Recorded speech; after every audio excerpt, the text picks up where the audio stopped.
Assalamualaikum warahmatullahi wabarakatuh. Hai para pencinta catur dan para caturmania, selamat datang kembali di Legenda Catur Dunia.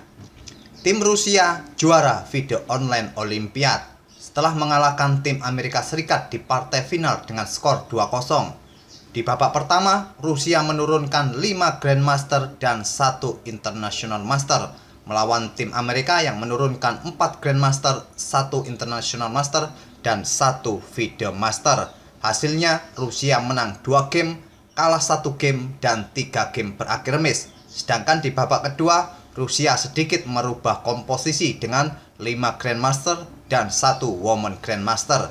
Sedangkan Amerika Serikat masih sama komposisinya kawan, dengan hasil sama juga. Rusia menang 2 game, kalah 1 game, dan 3 game remis.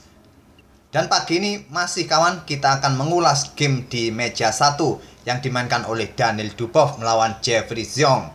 Game yang admin pilih adalah game di babak kedua, dan kita langsung ke atas papan kawan. Tapi sebelum itu coba lihat perbandingan profil kedua pemain berikut ini. Dan itulah kawan perbandingan profil kedua pemain. Di sini Daniel Dubov pegang putih bermain dengan pion D4, Jeffrey Xiong membalas dengan pion D5, kuda F3, kuda F6, pion C4, Queen's Gambit, dan Gambit pun diterima. Sekarang pion E3 bermain dengan classical variation atau mainline dari variasi klasik, Queen's Gambit accepted. Xiong melanjutkan dengan pion E6, gajah pukul pion C4, pion C5 menantang pion pusat. Apabila tantangan ini diterima oleh putih kawan, pion D pukul pion C5, hitam kemungkinan akan menukarkan menterinya sehingga Raja Putih sudah kehilangan hak untuk rokade. Tapi tetap saja kawan, di awal-awal permainan seperti ini posisi putih masih baik-baik saja. Beteng putih pun masih bisa keluar nantinya di lajur pusat. Pada posisi ini tantangan ditolak oleh putih dan Dubov memilih rokade. Dilanjut dengan langkah pion A6, persiapan pion B5, menteri putih E2, pion B5, gajah mundur ke D3. Dan hitam bisa saja memainkan pion C4 kawan, tapi langkah ini sangat jarang dipilih oleh para pemain, tapi ada beberapa yang memainkannya. Di sini hitam melanjutkan dengan langkah pengembangan gajah B7, pion D pukul pion C5, tidak langsung dipukul balik kawan. Jeffrey Xiong melanjutkan pengembangan kuda C6, beteng putih D1 persiapan discover attack, menteri menghindar ke C7. Sekarang pion A4 mencoba membuka lajur A, tantangan ditolak, pion maju ke B4. Dan Daniel Dubov mengembangkan kuda B ke D2. Sekarang gajah hitam pukul pion C5, juga untuk persiapan rokade pendek mungkin. Daniel Dubov melanjutkan dengan langkah pion B3, persiapan gajah petak B2 nanti kawan. Dan ada 2 game sebelumnya yang mencapai diagram seperti ini. Hitam ada yang melanjutkan dengan langkah rokade pendek, ada juga yang melangkahkan kuda ke D5. Tapi di game ini Jeffrey Xiong melanjutkan dengan langkah kuda ke A5, dan ini adalah langkah baru yang belum pernah dimainkan sebelumnya. Dan Dubov melanjutkan dengan langkah gajah B2 untuk mengincar kuda F6 kawan. Di sini kuda tidak dipindah atau tidak di backup mungkin dengan menteri atau gajah di petak E7, melainkan Jeffrey Xiong memainkan menterinya ke B6, meninggalkan kudanya untuk dipukul oleh gajah putih. Apabila langkah ini yang dipilih oleh putih kawan, maksud hitam adalah untuk membuka lajur G bagi betengnya digeser ke lajur G kawan, langsung memberikan tekanan ke jantung pertahanan Raja Putih. Mungkin inilah maksud dari Jeffrey Xiong untuk mengorbankan struktur pionnya di sayap raja. Dia mungkin tidak bermaksud untuk melakukan rokade lagi kawan. Di sini Daniel Dubov menahan tensinya kawan, tidak pukul kuda hitam, menggeser beteng A ke C1. Jeffrey Xiong melanjutkan dengan langkah kuda D5, kuda putih E4 menyerang gajah. Di sini Jeffrey Xiong pukul pion B3 sekaligus untuk membackup gajahnya. Kuda pukul gajah dipukul balik oleh kuda hitam. Jika kuda hitam memilih pukul beteng kawan, nantinya kuda hitam ini akan dipukul balik. Hitam pun tidak mempunyai kesempatan lagi pukul kuda putih ini, dan hitam akan kalah 1 perwira. Oleh karena itu, Jeffrey Xiong pukul kuda putih. Selanjutnya, gajah pukul pion G7 mengancam beteng bergeser. Gajah mundur ke D4 mengancam atau mengepin kuda. Ancaman ini diantisipasi oleh hitam bermain dengan kuda C3, menutup akses bagi beteng memberikan dukungan bagi gajahnya. Juga posisi kuda hitam ini sedang menggarpu kedua perwira putih, menteri serta beteng putih. Jadi di sini Dani Dubov memutuskan untuk sikat kuda C3. Di sini ada dua pilihan bagi putih kawan, apakah memukulnya menggunakan gajah atau menggunakan beteng. Perbedaannya sangat tipis. Di sini Dani Dubov memutuskan memukulnya menggunakan beteng. Selanjutnya dipukul balik oleh pion B, gajah pukul pion H7 mengancam beteng. Beteng naik ke G4, sekarang pion H3.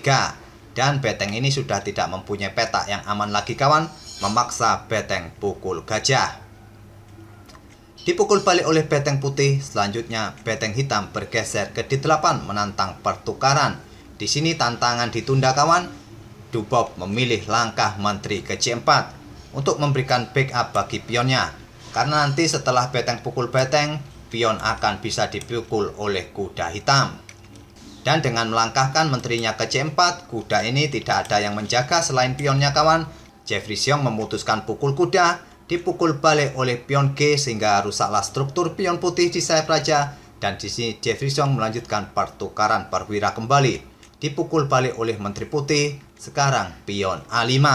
Berencana mengadu menterinya kawan sehingga nanti jika diterima, hitam akan mempunyai pion bebas yang terkoneksi dan sulit untuk menghentikan dua pion yang terkoneksi seperti ini. Jadi Dani Dubov pukul pion C3 terlebih dahulu, kuda pukul pion A4 mengancam menteri, dan kedua pemain sama-sama mempunyai pion bebas di sisi papan kawan. Kira-kira siapa yang lebih cepat?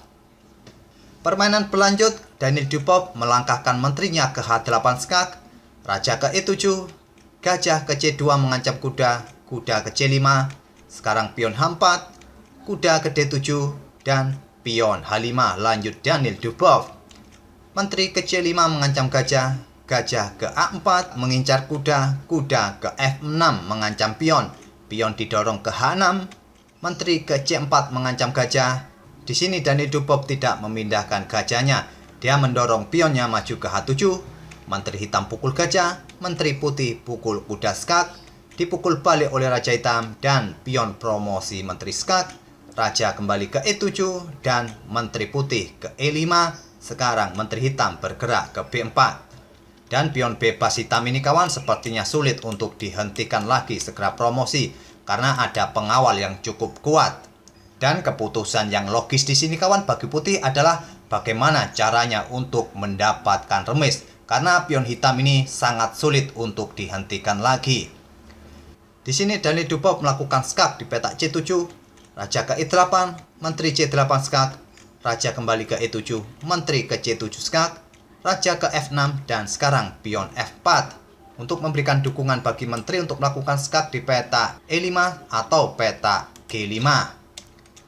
Jeffrey Seong terus mendorong pion A4, menteri ke E5 skak, raja ke E7, menteri C7 skak, raja E8, dan seterusnya kawan. Dani Dubov melakukan skak yang berulang dan permainan pun akhirnya berakhir remis dengan 3-fold repetition move. Walaupun raja hitam ini kawan mencoba bergerak ke peta F6, nanti akan diikuti oleh menteri ke peta E5 dan seterusnya, nanti akan permainan berakhir remis juga kawan. Di sini menteri putih masih bisa melakukan skak yang berulang. Itulah kawan permainan Dani Dubov dua kali bermain remis melawan Jeffrey Seong di putaran final video online Olimpiade tadi malam. Sekali lagi Rusia juara di tahun 2021 ini. Setelah di seri sebelumnya kawan atau di edisi sebelumnya, Rusia juga juara bersama dengan India. Semoga permainan kedua pemain tadi kawan bisa menghibur kawan-kawan di pagi ini. Dan mungkin nanti sore kita akan lanjut untuk mengulas satu game dari Norway Chess. Kita akan bertemu di video-video berikutnya. Terima kasih, sehat selalu kawan. Wassalamualaikum warahmatullahi wabarakatuh.